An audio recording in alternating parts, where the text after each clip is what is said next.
جی طارق ہمارے ساتھ ہیں. طارق ہمیں پوچھ رہی تھی کہ واٹ از دا پروسیس. جی طارق ہم پوچھ رہے تھے، جاننا چاہ رہے ہیں کہ کیا پروسیس ہے جب ان کے بعد اب جو سیکنڈ ان کمان ہے، جو اب لیڈ کریں گے، جو ان کی جگہ لیں گے اسماعیل ہانیہ صاحب کی، وہ پروسیس کیا ہوگا، کس طرح ڈیسائیڈ ہوگا کہ کون ہے؟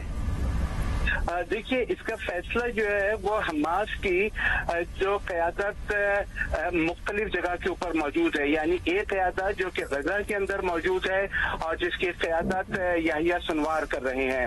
حماس کی ایک تنظیم جو غزہ کے اندر موجود ہے، دوسری تنظیم مغربی علاقے کے اندر موجود ہے جو جس میں بیت المقدس رام اللہ اور یہ علاقے آتے ہیں. یہاں پر جو حماس کی قیادت موجود ہے، تنظیم موجود ہے، یہ اس فیصلے کے اندر شریک ہوگی. غزہ کی قیادت اس حملے میں موجود ہوگی. اس کے علاوہ جو لبنان کے اندر فلسطینی ہیں، یہاں پر جو قیادت موجود ہے جس کو لیڈ اسامہ حمدان کر رہے ہیں، یہ وہ لوگ ہیں جو کہ فیصلہ کریں گے کہ حماس کی جو ہے وہ نئی لیڈرشپ کیا ہوگی.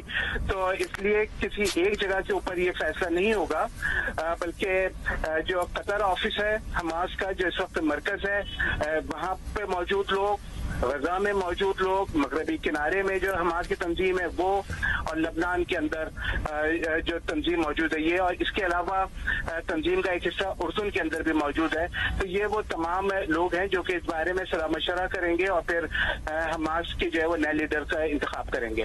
انتخاب ہوگا اور ظاہر ہے جہاں جہاں ان کے چیپٹرز ہیں، اسماعیل ہانیہ نے بھی بہت وقت اپنا زندگی میں ابھی حالیہ سالوں میں قطر میں بھی گزارا. ساتھ ہی یہ بھی خبر آئی ہے روسی وزارت خارجہ کا دنیا کا جو رسپانس آ رہا ہے وہ بھی ہم دیکھ رہے ہیں، وہ بھی آپ تک رپورٹ کر رہے ہیں. حماس کے سیاسی سربراہ کا قتل مکمل طور پر ناقابل قبول ہے.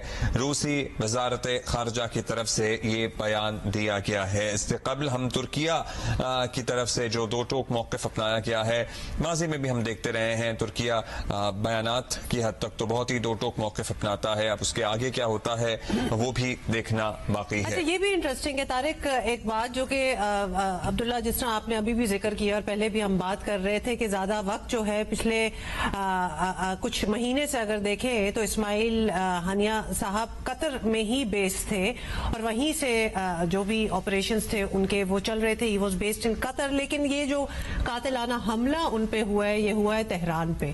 یہ بڑی ایک آبویسلی ایک اسٹریٹجک پلاننگ ہے اسرائیل، جہاں ان کے لیے آبویسلی ہم سوچ سکتے ہیں کہ ان کے آپریٹیوز جو ہیں وہ ہر جگہ پھیلے تو ہوں گے، لیکن ان کے لیے یہ کیری آؤٹ کرنا شاید تہران میں آسان تھا.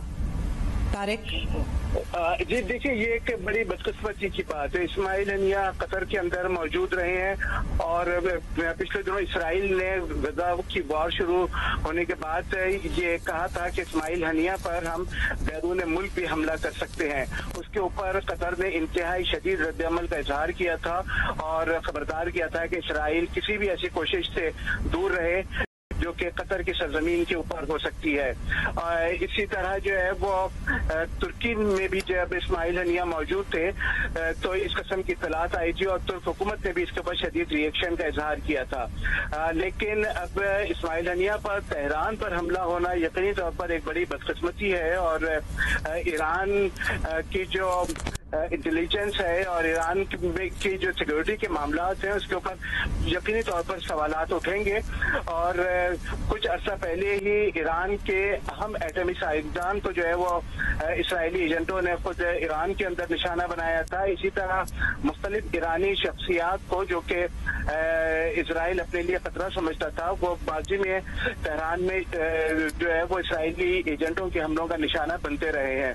اس صورتحال کے اندر اسماعیل ہانیہ کی تہران میں موجودگی اور ان کے اوپر حملہ ہونا یہ ایران کے سیکورٹی معاملات کے اوپر ضرور سوالات کھڑے کرتے ہیں. بہت شکریہ طارق ابوالحسن ہم سے بات کرنے کا.